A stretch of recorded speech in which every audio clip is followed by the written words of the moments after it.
From the moment archaeologists uncovered the buried financial tablets of Pompeii, historians realized something shocking. The ancient Romans understood money, debt, discipline, and long-term strategy far better than most modern people do today, and the lessons they lived by, lessons forged in fire, war, trade, and empire, are still alive in fragments, hidden in diaries, letters, and tablets that survived volcanic eruptions, collapsing empires, and thousands of years of decay. And if you listen closely, these forgotten money rules reveal a blueprint for financial survival in any economy, including today's chaotic world where people are drowning in loans, spending habits are out of control, and everyone feels like they're one bad month away from disaster.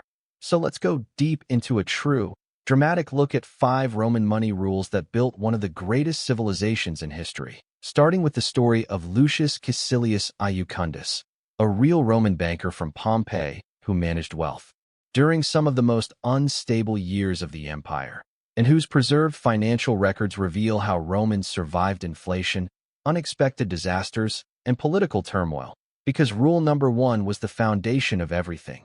Live below your status, not just your means, which sounds simple, but for Romans it was a survival code. While modern society encourages people to look rich even when they're not, Romans believed living modestly was a sign of strength, and even someone as powerful as Emperor Marcus Aurelius wore simple clothes, ate plain food, and warned citizens repeatedly that the quickest path to destruction was letting lifestyle grow faster than income. And this principle comes to life in the heartbreaking story of Aulus Vettius Conviva, a freed slave who became wealthy through business but went bankrupt trying to act like the elite patricians, hosting large feasts, sponsoring games, building decorations he couldn't afford, until one bad harvest and a cycle of debt forced him to sell everything. The Romans saw this over and over, so they taught their children, spend less than you think you should, because the world changes faster than your ego wants to believe. And then comes rule number 2. Own assets, not luxuries, which is stunningly similar to modern investing advice, yet far more aggressively practiced. Romans believed in land above everything else. Land was stability, cash flow, food security, and generational wealth. And one of the richest men in Rome, Marcus Licinius Crassus, became wealthy not by fancy living but by owning properties, rental housing, brick factories, silver mines, and even fire brigades that he later used to acquire more real estate. And while Crassus's methods were sometimes ruthless, the core Roman idea was simple. Luxuries disappear, assets multiply. This is why a Roman family would proudly pass down olive groves or rental properties, not jewelry or decorative items, because they understood something we forget today. Wealth isn't what you wear. It's what pays you while you sleep. And this connects perfectly to rule number 3. Maintain a war chest. Always, because the Romans believed financial survival depended on having emergency reserves, what they called peculium, a personal stash of wealth that even slaves were encouraged to build. And the true story of Titus Flavius Petro, the father of Emperor Vespasian, shows the power of this rule. Petro was not wealthy, just a simple tax collector who saved small amounts consistently, and when political turmoil crushed the economy and many citizens starved, Petro's savings kept his family alive, eventually helping his son rise. Not because of luck, but because Romans believed fortune favored the prepared. They lived in a world of unpredictability, plagues, invasions, fires, droughts, and they learned that survival required preparation, not hope. This leads us to rule number 4.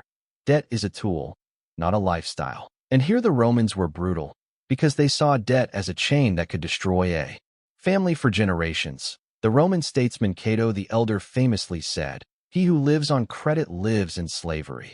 And we see this warning reflected in the tragic story of Spurius Carvilius, a farmer who borrowed heavily after a drought, expecting a good harvest the next year, but when another drought struck, interest swallowed his land, his freedom, and his legacy. Romans practiced something similar to modern deleveraging. Pay debts fast, avoid high-interest loans, and never buy what can't produce income.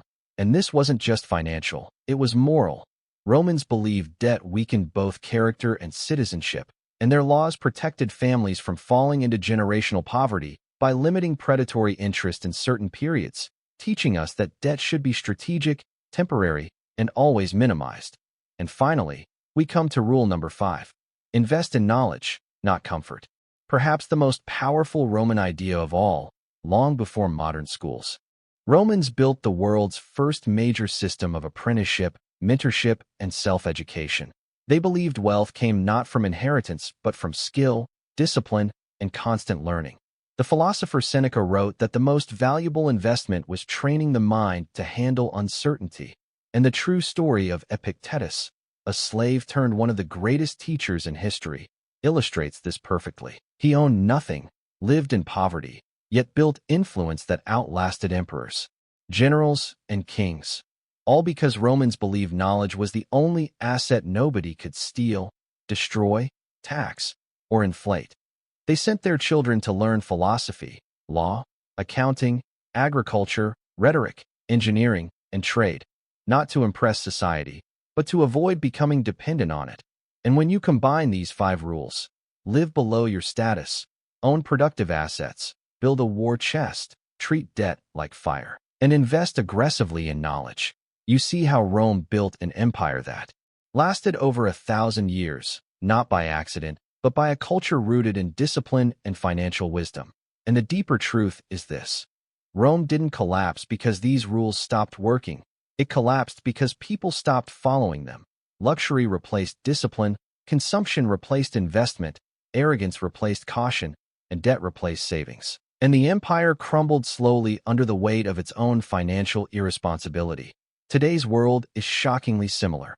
People chasing lifestyles instead of stability, borrowing instead of saving, consuming instead of building, and forgetting that civilizations, just like families, rise when they follow strong financial principles and fall when they abandon them. So if we want to live stronger, more stable, more prosperous lives, if we want to build wealth that survives crises, inflation, and uncertainty, maybe it's time we remember what the Romans knew thousands of years ago. Wealth isn't about fortune, it's about discipline. Richness isn't about income, it's about decisions. And long-term security isn't built in a single moment. It's built in a lifetime of habits that turn ordinary people into legends whose stories are still being told 2,000 years later.